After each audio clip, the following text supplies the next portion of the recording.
पिछले 27-28 दिनों से पूर्व आप लोग श्रवण कर रहे थे विभिन्न आगम शास्त्रों के सूक्तियों के संबंध में, सूत्रों के संबंध में। विशेष तौर पर जो चर्चा चल रही थी वो चर्चा चल रही थी प्रश्न व्याकरण सूत्र के सूत्रों के संबंध में।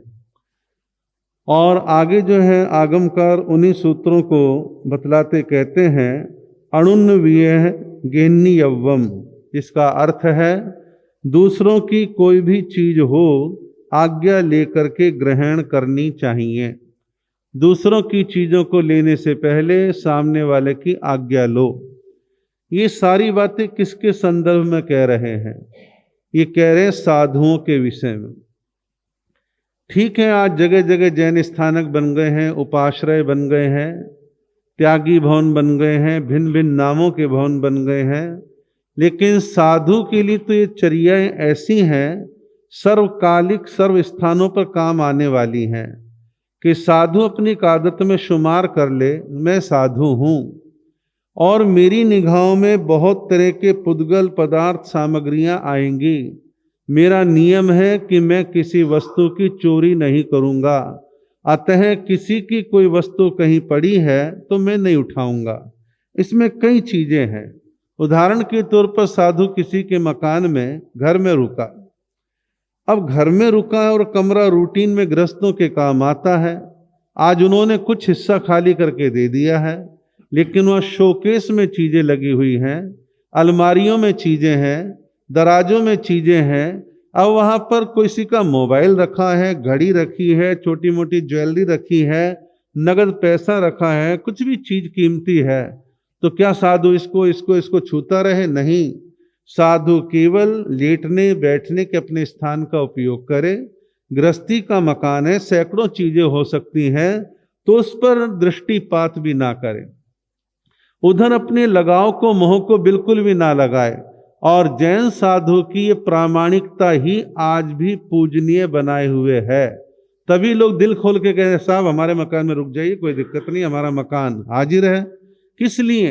पता है कि हमारे समस्त साधुओं की ये चर्या है। आप कल्पना करें कि चर्या में ज्यादा नहीं, 5-7% साधु साध्वी मान लीजिए अपने इस नियम को छोड़ देते हैं, तोड़ देते हैं, तो विश्वास तो सब पे गायब हो जाएगा और छवि सबकी खराब होगी। इसलिए जैन साधु इसके मूल में क्या है? मूल में है अपरिग्रह वृत्ति कि मेरे अपने कपड़े लत्ते पात्रे ओगे पेन पेंसिल किताब से मतलब है, मुझे और चीजों से क्या लेना देना है। जब तक ये निष्प्रही भावना बनी रहेगी तो इस तरह के नियम भी बने रहेंगे, चलते रहेंगे। जब इनमें गिरावट आएगी तो क्वेश्चन मार्क सबके सामने लगेगा। तो इसलिए इन चीजों के बारे में साधु साध्वियों को चेताते हुए कहा है कि बहुत तरह के पुद्गल पदार्थ तुम्हारी निगाहों में आएंगे, ठहरने के स्थान बदलते रहेंगे, लेकिन वस्तुओं पर किसी प्रकार के ऐसी लोभ लालच की दृष्टि नहीं रखनी। कोई चीज देखने भालने में लग रही है कि शायद हमारे कुछ समझने की चीज है, तो पहले गृहस्थी से परमिशन लो, आज्ञा लो, फिर उसको आप स्वीकार कर सकते हैं या देख सकते हैं। तो उससे पहले आपको ऐसा नहीं करना। अब किसी जैन स्थानक में मान लीजिए जैन लाइब्रेरी है, अच्छी पुस्तकों का कलेक्शन बड़ी मेहनत करके वहां पर तैयार किया गया है। अब कोई साधु सती पढ़ंत्री है और वो किताबों का शौकीन है, तो इसका मतलब ये नहीं कि ये 4 किताबें बड़ी प्रिय लग रही हैं और बैग में डालो और चल दो, कौन पूछ रहा है।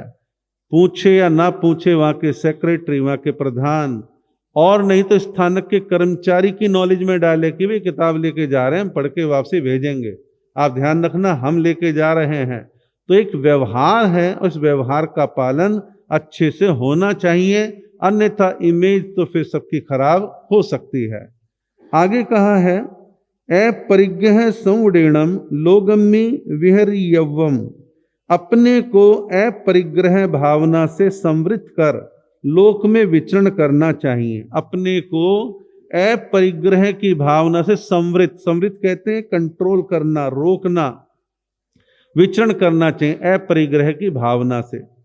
अब मान लीजिए किसी के मन में परिग्रह का, दिमाग में भूत सवार है, दीक्षा ले ली है, महाव्रत ले लिया, लेकिन अभी वो जा नहीं रहा, और कई प्रकार की चीजों के कलेक्शन करने की भावना बनी रहती है।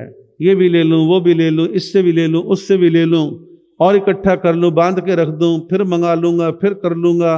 ये मनोवृत्ति जो है अच्छी नहीं है। वस्तुएं लें जो आपके उपयोग में आ रही हैं। टूट जाएगी, फट जाएगी, नष्ट हो जाएगी और भविष्य में मिल जाएगी, लेकिन आज ही आगे के वर्षों की प्लानिंग करने की जरूरत नहीं है। आप चीजों का कलेक्शन, संग्रह ना करें। इस तरह की मनोवृत्ति मन में रहनी चाहिए। अगले सूत्र में कहा है एगे चरेज धम्मम, कहा है कि भले ही कोई साथ ना दे, अकेले ही सत्य धर्म का आचरण करना चाहिए। कभी कभी आप और हम ऐसा देखते हैं, महसूस करते हैं, एक व्यक्ति है, उसको लगता है कि मुझे तपस्या करनी है, ज्ञान ध्यान प्राप्त करना है, साधना करनी है, बहुत तरह के धार्मिक कार्यकलाप करने हैं, लेकिन आस पास वाले कोई साथ दे के राजी नहीं। बल्कि आप धर्म कर रहे हैं, उसमें टांग अड़ाएंगे, आर्ग्यूमेंट करेंगे, तर्क वितर्क करेंगे, आपकी हौसला अफजाई नहीं करेंगे, हौसले को डाउन करेंगे, मनोबल तोड़ेंगे। ऐसा कदाचित साधना के मार्ग पर चलने वाले साधु सती के साथ भी हो सकता है, लेकिन थोड़ा। साधु सतियों के यहाँ एक दूसरे को कहते हैं, हाँ ठीक है, आप तपस्या करते हैं, हम थोड़ा व्यवस्था देख लेंगे, और आप ऐसा कीजिए, हम ऐसा कर लेंगे, यानी सहयोग करते हैं। गृहस्थों के यहाँ पर वातावरण बहुत ज़्यादा अनुकूल नहीं होता। मैंने कई बार देखा है, महसूस किया है, कई लोगों को, परिवारों को हम जानते हैं कि महिला को धर्म करने का बड़ा शौक है, पति या बच्चे आर्गुमेंट कर करके रोजाना घायल करते हैं, रोजाना घायल करते हैं।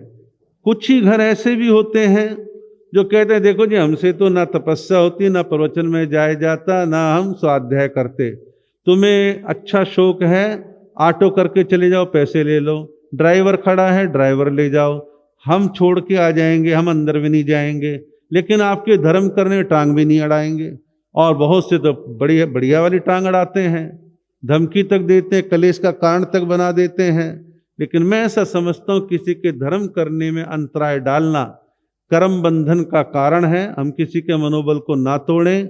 हाँ, आपको मान लो लगता है कि व्यक्ति ठीक सी राह पे नहीं जा रहा है, आप एक बार दो बार अपने तर्क वितर्क से समझा सकते हैं, लेकिन उसके भी तो निर्णय लेने का अधिकार है। तो इस प्रकार धर्म करने में रुकावट पैदा करना अच्छा नहीं। तो कहा है, भले ही कोई साथ ना दे, अकेले ही सत्य धर्म का आचरण, अच्छे धर्म का आचरण कर लेना चाहिए। और कह रहे हैं कि भाई हम तो प्रवचन में तो सिनेमा देखने जाएंगे, तो आदमी विचार करने, हम तो प्रवचन में जाएंगे, हमें कोई सिनेमा में इंटरेस्ट नहीं है, तुम्हें जाना तुम जाओ, लेकिन मुझे सिनेमा देखने नहीं जाना है, आदि आदि। खाली सिनेमे की बात नहीं है, खाने पीने की भी हो सकती है, और मनोरंजन की बात हो सकती है। तो कुल मिलाकर के धर्म करने में हम अकेले भी पड़ जाएं तो निराश ना हो, अपना कर्म करते चले जाएं, अपने मन में किसी प्रकार की ढील जो है बरतने का प्रयत्न ना करें। अगले सूत्र में कहा है, विनो वि तवो तवो पी धम्मो, विनय स्वयं एक तप है और वह आभ्यंतर तप होने से श्रेष्ठ है। विनय, विनय को तप कहा है। विनय में क्या आता है? अपने से बड़ों की विनय करना, गुरुजनों की विनय करना, ज्ञानी का सम्मान करना, तपस्वी का सम्मान करना, उनकी विनय करना। तो विनय करने को तप कहा है। अब विनय करना भी कोई आसान काम नहीं है। सबसे पहले भाव चाहिए, भावों के बाद शरीर का साथ चाहिए। अब विनय की वजह से बड़े गुरुजन दिन में 10 चक्कर मार रहे हैं, अरे तो यूँ चक्कर मारते रहे, मैं कब तक खड़ा होता रहूँगा, मेरे बस की नहीं है बार बार खड़ा होना, मैं तो उन्हें बैठा हूँ आराम से। एक ऐसा है, एक की भावना कि नहीं भाई, और गुरुजनों से ऊपर मैं नहीं बैठूंगा, मैं जमीन में बैठूंगा। ऐसे ही बहुत सारे लोग हैं। हमारे कमरे में भी दिन भर ऐसा होता है, महाराज आपके सामने कुर्सी पे नहीं बैठ सकते, छोटे पटड़ा लेके बैठेंगे, कुछ कहेंगे जी आपकी आज्ञा हो तो बैठ जाए, मजबूरी है, आज्ञा लेके बैठेंगे। तो विनय जो है सर्वत्र होनी चाहिए, साधुओं में, साधु समाज में जो सिस्टम है जूनियर सीनियर का, उसका पूरी तरह से पालन होना चाहिए। और एक विद्यार्थी स्कूल के अंदर अपने टीचर, अपने प्रोफेसर का विनय, सम्मान, आदर, मान, सत्कार वो करे। और कई बार तो बच्चों के मन में ऐसा भी ख्याल आ जाता है, फीस दे के पढ़ते हैं, पढ़ाने वाले का कोई एहसान नहीं है, और ये तनख्वाह लेते हैं मोटी मोटी, और ट्यूशन वाले को पैसा देते हैं, आप बेशक 10,000, 15,000, 20,000 दे दो, लेकिन टीचर के ज्ञान का मूल्यांकन पैसों से नहीं हो सकता। उनके प्रति रेस्पेक्ट, सम्मान की भावना मन में हमेशा होनी चाहिए। फिर ये विनय की बात घर गृहस्थ में आती है। घर गृहस्थ के अंदर अपने से बड़े हैं, सास ससुर हैं, माता पिता हैं, बड़ा भाई है, बड़ी बहन है, और अन्य जो जो लोग बड़े हैं, सबके प्रति विनय, आदर, सम्मान की भावना रखनी चाहिए। इसको तप कहा है, और तप में भी आंतरिक तप कहा है। आप कहोगे भी आंतरिक और बाह्य का क्या घालमेल है? आंतरिक तप हमारी आत्मिक शुद्धि में सहयोगी बनता है, इसलिए आंतरिक तप है। तो आंतरिक तप जो है हमें स्वभाव से विनम्र बनाता है, और हम धीरे धीरे विनय सीखते हैं और अपने जीवन में अच्छे बनते चले जाते हैं। अहम और अकड़ को हम साइड करने का प्रयास करते हैं, तो इसलिए इसको आंतरिक तप कहा है। फिर कहा है दानान सेठम अभय पयाणम, सभी दानों में श्रेष्ठ दान अभय दान है। अभय कहते हैं सामने वाले को भय से, डर से रहित कर देना, सुरक्षित महसूस करवाना, उसके मनोबल को थोड़ा बढ़ाना, तो इसको जो है अभय दान कहते हैं। एक व्यक्ति को कह दिया गया कि आजीवन कारावास या मृत्यु दंड, फांसी चढ़ाई जाएगी, और उसे कहो ले सोने के हार पहन ले बढ़िया बढ़िया सूट पहन ले, कहे मरने को तो हो रहा हूं, और ये सोना दे रहे हैं, चांदी दे रहे हैं, क्या करूं, अब सिर पे मारूंगा, मेरे तो कोई प्राण बचा दे। अब ऐसे में वो उस व्यक्ति के कोई प्राण बचा दे, राहत दे दे, तो कितना उसे सुकून महसूस होता है। सभी प्रकार के जानवर जीना चाहते हैं, मरना कोई नहीं चाहता। और हमारे समाज में करुणा, दया के भाव लोगों में बहुत हैं। विभिन्न अवसरों पर जामा मस्जिद या गाजीपुर जाकर के वो पक्षियों को मुक्त करवाते हैं, पिंजरों से बाहर निकाल के उड़वा देते हैं, और वहाँ से ड्रम के ड्रम भर के हजारों मछलियाँ खरीद करके बहते पानी में प्रवाहित कर देते हैं, उनके प्राण बचाते हैं। और उसमें कई तरह के आर्ग्यूमेंट नकारात्मक रूप से करने वाले लोग करते हैं, लेकिन अच्छा काम करने वाले लोग अच्छा काम भी करते रहते हैं। क्यों करते हैं? क्योंकि वो अभय दान की कीमत को समझते हैं। अब आप विचार कीजिए कि आपने किसी को पैसा दिया, 2 लाख, 10 लाख, 20 लाख या जो भी दिए, और आप उससे अपना पैसा मांगते हैं। आपका मांगना आपका हक है, और वो व्यक्ति वास्तव में बड़ा परेशान है, पैसा नहीं है, दे नहीं सकता, जो भी है, आप प्रेशर बना सकते हैं, सब काम कर सकते हैं, लेकिन मारने, पीटने, अपहरण करवा देने की, गुंडे भेज देने की मनोवृत्ति ऐसी बहुत लोगों में देखने में आती है। ये सब नहीं होना चाहिए। तो अभय दान बड़ा महत्वपूर्ण दान है, और अभय दान जब जहाँ जैसा मौका लगे हमें करने का प्रयास करना चाहिए। गली मोहल्लों में कुत्ते बिल्ली हैं, पशु पक्षी हैं, उनकी रक्षा सुरक्षा हो। छोटे छोटे काम करने वाले, घरों में काम करने वाले लोग हैं, उनको अनावश्यक भयभीत करना, तेरी तनख्वाह काट लेंगे, तुझे नौकरी से निकाल देंगे, तेरा ऐसा कर देंगे, वैसा कर देंगे, अनेक तरह से डराने धमकाने के काम किसी को भी नाजायज तरीके से नहीं करने चाहिए। अगले सूत्र में कहा है तहा भूतव्वम, जहाँ से जाया यह भवंती, नय भवती विभवो ने भंसणा यह धम्मस। ऐसा हित मित भोजन करना चाहिए जो जीवन यात्रा एवं संयम यात्रा के लिए उपयोगी हो सके, और जिससे न किसी प्रकार का विभ्रम हो और न धर्म की भ्रंश ना हो। यानी कि इसमें साधु भी आ गया, साधु के लिए तो खास तौर पर है, और आपके लिए भी ये सूत्र लागू होता है कि हमको आपको ऐसा भोजन करना चाहिए जो हितमितकारी हो। हित कहते हैं मेरे स्वास्थ्य के अनुकूल, मेरी सेहत को सपोर्ट करने वाला आहार। ऐसा आहार मैं करूं, ऐसा आहार ना करूं जिसमें भरपूर तीखे तेज मसाले हों। रोज रोज फ्राइड खाना ना खाऊं, रोज रोज मैदा ना खाऊं, रोज रोज चाशनी वाली सामग्रियां मिठाइयां वो ना खाऊं। अपना संतुलित आहार करूं। तो हित मित, मित कहते हैं मर्यादित। मर्यादित का मतलब है उचित मात्रा में खाना, ज्यादा खाना, ठूस के खाना, भर भर के खाना और शेर की हांडी में सवा शेर भर के खाना। ये जो चीजें हैं ये घातक हैं, स्वास्थ्य के विपरीत हैं। तो कहा कि ऐसा हितमित भोजन करना चाहिए जो जीवन और संयम यात्रा को चला सके। जीवन अच्छा कब चलेगा? जब स्वास्थ्य अच्छा होगा। उसके लिए आहार कैसा करना है? ना बहुत ज़्यादा करना है, ना बहुत कम करना है, मीडियम मात्रा में आहार करे, संतुलित आहार करे तो स्वास्थ्य अच्छा रहेगा। और स्वास्थ्य अच्छा है तो संयम यात्रा भी अच्छी चलेगी। अब कल्पना करो कि एक विद्यार्थी साधु या साध्वी है। एक विद्यार्थी आपके घर का बच्चा बच्ची युवक युवती है। मेरे सिर में दर्द हो रहा है, मेरे पेट में दर्द है, मुझे वॉमिटिंग आ रही है, मुझे लूज मोशन लग रहे हैं, मेरे तो गैस बन रही है, मेरे ये हो रहा है। वो क्या पढ़ाई करेगा? बोर्ड के एग्जाम सिर पर हैं और रोज सिर बांध के पड़ा रहता है। क्यों? खान पान का थोड़ा संयम रखे। ठीक है, असाता वेदनीय कर्म का उदय भी आता है, लेकिन ज्यादातर जवान बच्चे खान पान की गड़बड़ की वजह से अस्वस्थ हो जाते हैं। तो ऐसे कोई साधु है, पढ़ने के दिन है और वो रोजाना कहे मेरे तो गैस बन रही है, ये हो रहा है, वो हो रहा है, तो वो अध्ययन ढंग से नहीं कर पाएगा। तो संयम यात्रा को चलाने के लिए आहार का विवेक सबके लिए आवश्यक है।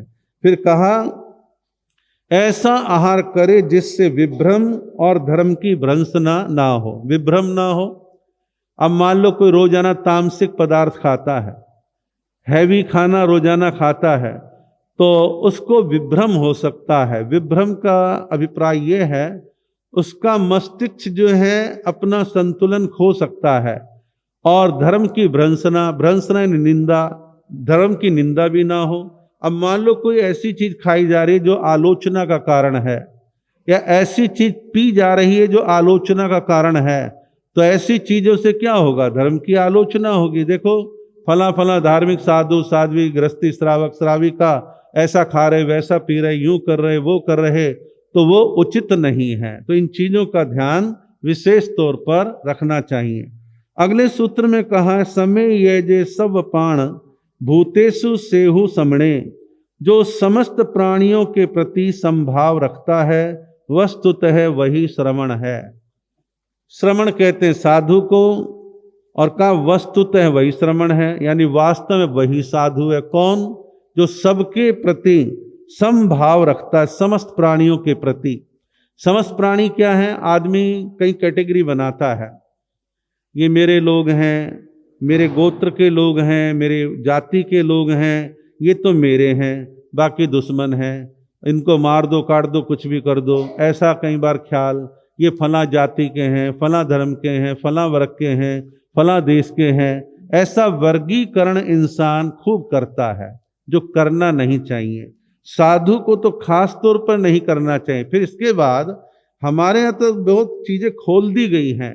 एक इंद्रिय, बे इंद्रिय, तेन्द्रिय, चौरिंद्रिय, पंचेंद्रिय, पंचेंद्रिय संगी पंचेंद्रिय।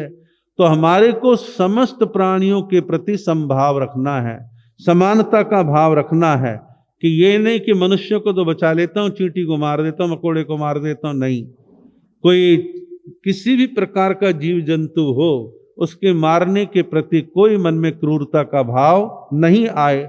सब प्राणियों के प्रति समानता का भाव मन में आना ही चाहिए। ये संपूर्ण अहिंसा का एक तरीका भी है। संपूर्ण अहिंसा यही है कि मैं प्राणी मात्र की रक्षा करता हूं और किसी को मारने की भावना मेरे मन में नहीं है। ऐसा समभाव, समता भाव मन में होना चाहिए। किसके? साधु के। तो कहा वस्तुतः वही श्रवण है। अब इसमें कोई कुतर्की ये कह सकता है साधु के लिए कहाँ है, हम तो गृहस्थी हैं, किसी को मारो काटो नहीं। गृहस्थी को मारने काटने की एक ही जगह आज्ञा है, वो भी कहाँ, आप मारने नहीं जाओगे। आपके घर में आपके घर के मेंबर और आप स्वयं, आपके बूढ़े माता पिता, मासूम बच्चे, महिलाएं, बहन बेटियां, इनकी रक्षा के लिए आप हथियार उठा सकते हैं गृहस्थी लोग। उस समय अपने बचाव के लिए, सामने वाला मारा गया तो मारा गया भाई, जो कुछ होगा सो होगा, लेकिन साधु तो वो काम भी अपने हाथों नहीं कर सकता। अपने हाथों सामने वाले मारने वाले के प्रति भी शांति से रहे, जो होगा देखा जाएगा। ये शास्त्रीय विधान है। हालांकि जो माहौल देश और दुनिया में चल रहा है, कुछ नए खून के साधु साध्वी और गृहस्थियों में तो बाढ़ सी आई हुई है, मारो काटो कि आज जमाना ऐसा है टिट फॉर टैट का, तो ठीक है, उसमें हिंसा बढ़ेगी और क्या होगा। आज आप मार रहे हो, कल आपको कोई मार जाएगा। असुरक्षा की भावना बढ़ेगी। गली के मोड़ पे कौन खड़ा है, रात को कौन आ गया है और आपको बाहर बुलाएगा, हाथ मिलाएगा, पांव छुएगा, ठा ठा करके चल देगा। तो इसलिए दुश्मनाई ना बढ़ाएं, सबके प्रति अच्छे भाव रखें, समभाव की भावना रखनी चाहिए। अगले सूत्र में कहा है, पोखर पत्तम या निरुव लेवे आगासम चेव निरवलंबे। साधक को कमल पत्र के समान निर्लेप और आकाश के समान निरवलंब होना चाहिए। पहले निर्लेपता की बात कही है और उपमा क्या दी है बड़ी सुंदर सी। कमल का फूल जैसे पानी कीचड़ में उदित होता है, उसकी नाल ऊपर को आती है, कमल खिल जाता है, उसके नीचे उसके पत्ते होते हैं, वो भी अधर में रहते हैं और वो लिप्त नहीं होते। लिप्त यानी डूबते नहीं हैं, उनमें कीचड़ का कोई प्रभाव नहीं आता है। ऐसे ही साधु के जीवन में निर्लिप्तता आए। किस चीज की निर्लिप्तता? क्षेत्र बड़ा साताकारी है, हाय अब इसे छोड़ना पड़ेगा, नहीं, ठीक है हमारा तो आदत है भाई, विहार करना ही करना है, जिसने सेवा कर दी तो ठीक, नहीं कर दी तो ठीक, और क्या किसका मोह ममता पालनी है। जब अपना घरबारी छोड़ के आ गए तो क्या धर्म बहन बनानी, क्या धर्म भाई बनाना, क्या मम्मी पापा बनाने, कुछ नहीं। निर्लिप्तता के साथ विहार कर दे, कोई आसक्ति मोह ममता को ना पाले। कई बार ऐसे प्रसंग आते हैं, स्वयं अपने टोले का एक साधु या साध्वी 2-3 दिन पहले स्वर्गवासी हुआ है और 2-3 दिन के बाद वहां से विहार करना है, तो विहार कर दिया भाई। जाने वाला हमारे साथ था, साथ निभा दिया, उनका आयुष्कर्म पूरा हो गया। अब हम कब तक अटके रहेंगे, हमें आगे बढ़ना है और वो ग्रस्तों वाली मोह ममता हमारे को नहीं पालनी है। तो निर्लिप्तता का भाव साधु जीवन के अंदर बना रहना चाहिए। जब नहीं बनता तो उसमें क्वेश्चन मार्क उनके सामने भी लग जाता है। और थोड़ा सा अपनी भावनाओं को वैराग्यपूर्ण रखेंगे तो हम ऐसे हालात का सामना कर पाएंगे। वैराग्यपूर्ण मन में भाव नहीं होंगे तो ऐसे हालातों में व्यक्ति का जल्दी इमोशनल हो जाना भी स्वाभाविक है। तो ऐसे में अपनी भावनाओं और जज्बातों को ज्ञान पूर्वक ही कंट्रोल किया जा सकता है और करना चाहिए। फिर का निरवलंब, निरवलंब कहते हैं बिना आलंबन के। ये हॉल खड़ा है, पिलरों के आधार पर खड़ा है, मेट्रो चल रही है पिलर के आधार पर चल रही हैं, फ्लाईओवर पुल बनते हैं पिलर्स के आधार पर बनते हैं, हम खड़े होते हैं 2 टांग रूपी पिलर्स पे खड़े रहते हैं, खंभा। लेकिन ये क्या है, छत जो टिकी है ये खंभों के आलंबन पर टिकी है। निरवलंब कहते हैं बिना आलंबन के। अब इसका भाव समझें। बात बात में साधु या साधु ये कहे, फला आए तो मैं चलूं, फला कुछ मेरे को सपोर्ट करे तो मैं करूं, फला आएगा तभी मेरा विहार होगा। तो बात बात में सामने वाला साधु साध्वी श्रावक श्राविका उनका मुंह ना देखे। लेकिन इसमें बैलेंस बनाने की जरूरत है कि कुछ हम सामाजिक हैं, कुछ हम आध्यात्मिक हैं। कुछ चीजें समाज की व्यवस्था के अनुसार साधु को व्यवहार में करनी चाहिए, लेकिन निश्चय में वो निरालंब रहे, उसे बार बार किसी दूसरे की गुलामीता बंधन या आसक्ति परेशान ना करे, निरवलंब होकर के वह विचरण करने की भावना रखे। इसके बाद 10वें कालिक सूत्र के कुछ सूत्र शुरू करते हैं। आगे का है, धम्मो मंगल मुक्तिठम अहिंसा संयमो तवो देवा वीतम नम समति जस धम्मे सयामणो। कहा है कि धर्म श्रेष्ठ और मंगलकारी है, अहिंसा, संयम और तप धर्म के 3 रूप हैं। जिसका मन विश्वास धर्म में स्थिर है उसे देवता भी नमस्कार करते हैं। सबसे पहले कहा कि धर्म श्रेष्ठ और मंगलकारी है। बहुत सारे लोग बहुत तरह के पदार्थों को संसार में बाह्य दृष्टि से मंगलकारी मानते हैं, लेकिन बहुत तरह के मंगलकारी पदार्थ समय आने पर अमंगलकारी सिद्ध हो जाते हैं। लेकिन धर्म कल मंगलकारी था, आज मंगलकारी है, आगे भी मंगलकारी रहेगा। फिर कहा कि कौन सा धर्म? तिलक लगाने वाला, हाथ में डोरे बांधने वाला, कंठी डालने वाला, शरीर की शुद्धि के लिए पानी छिड़कने वाला नहीं। यहाँ का धर्म वो है जिसमें अहिंसा है, संयम है, तप है। अहिंसा, संयम, तप जहाँ है वो एक्चुअल धर्म है, बाकी तो सब विभ्रम ही विभ्रम है। और आजकल मैं देख रहा हूँ एक अजीब प्रकार का खिंचाव सा जो देखने में आ रहा है कथाकारों के बीच में, खास तौर पर हमारे वैदिक सनातन परंपरा के कथाकारों में। कुछ ऐसे कथाकार हैं जिनके कंठ गले अच्छे हैं और काफ़ी चीज़ें उन्होंने सीख ली और बड़े दरबार सजा के मोटी फीस लेकर के बड़े लग्जरियस तरीके से कथाएं करते हैं। उस कथाओं में त्याग की, वैराग्य की, मोह की, ममता की कथाएं भी सुनाते हैं, लेकिन उनके बीवी बच्चे भी हैं और बढ़िया मेकअप करवा करके आते हैं और बड़ी आलीशान गाड़ियों से पधारते हैं पंडाल के अंदर, लोग जय जयकार करते हैं। एक वो हैं, एक वो भी सन्यासी हैं जिन्हें माँ बाप छोड़े, घर बार छोड़ा, धन दौलत छोड़ा, आश्रमों में रह रहे हैं, त्याग भी कुछ % जीवन में दिख रहा है, कथा वो भी करते हैं, लेकिन उनकी कथाओं में वो बात देखने में नहीं आ रही, जबकि उनको शास्त्रों की नॉलेज है, अध्ययन है, ऐसे भी अच्छे अच्छे विद्वान पढ़े हैं। तो कुल मिलाकर के ये है कि धर्म को लेके विभ्रम बहुत चलता है और इस विभ्रम को पहचानने वाले सही दृष्टि को जब पहचान लेते हैं तो वो लोग ऐसे विभ्रम से बाहर आ जाते हैं। तो हमारे यहाँ स्पष्ट कहा धर्म कौन सा?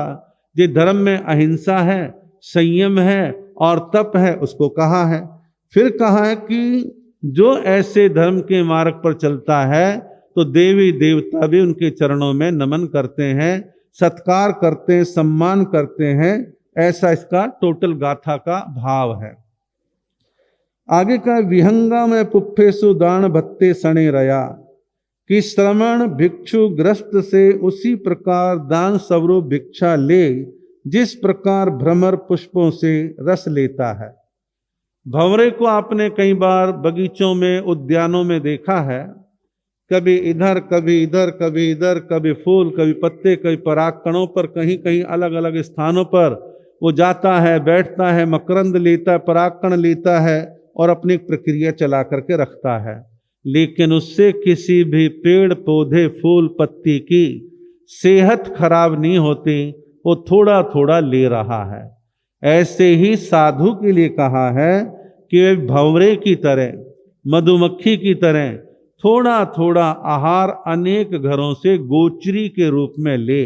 और गोचरी शब्द का अर्थ यही है, जैसे गाय चरती है, थोड़ी थोड़ी ऊपर ऊपर से घास को खाती है और 2 दिन बाद गाय फिर जाती है, घास फिर बढ़ी हुई मिलती है और फिर उसका पेट भर जाता है।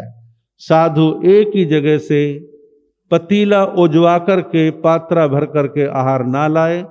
एक आध बार इमरजेंसी है, विशेष हालात है, विशेष परिस्थिति है, सामने वाले की भावना है तो बात अलग हो सकती है, लेकिन रोजाना का रूटीन बना ले, पड़ोसी घर में जाना है और घरों में नहीं जाना, गर्मी बहुत हो रही है, कंकर पत्थर बहुत हैं, यहीं से मेरे को सारा आहार लेना है, तो ये दृष्टि देर सबेर सामने वाले की भावना को आहत करेगी और वो व्यक्ति भावनाओं से दूर हट जाएगा और वो भावना नहीं भाएगा।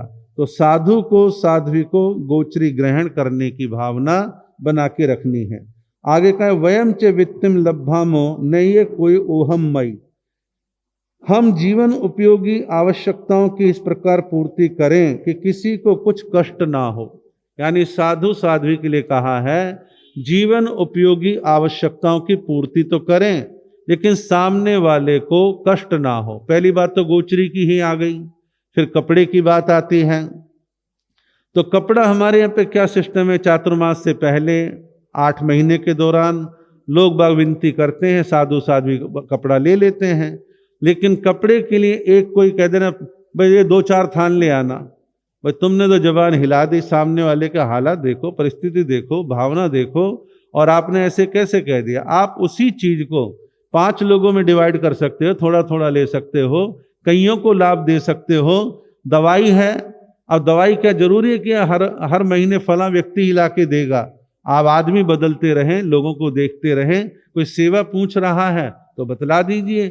तो इस प्रकार किसी एक पर बर्डन ना डाल करके उसको तकसीम कर देना है, विभाजित कर देना है, जिससे कई परिवारों को थोड़ा थोड़ा लाभ मिल जाए और अपना काम भी चलता रहे, सामने वाले पर बोझा भी ना पड़े। आगे कहा कहम ने कुज्जा सामन्नम जो कामे न निवारे। वह साधना कैसे कर पाएगा जो कि अपनी कामनाओं इच्छाओं को रोक नहीं पाता।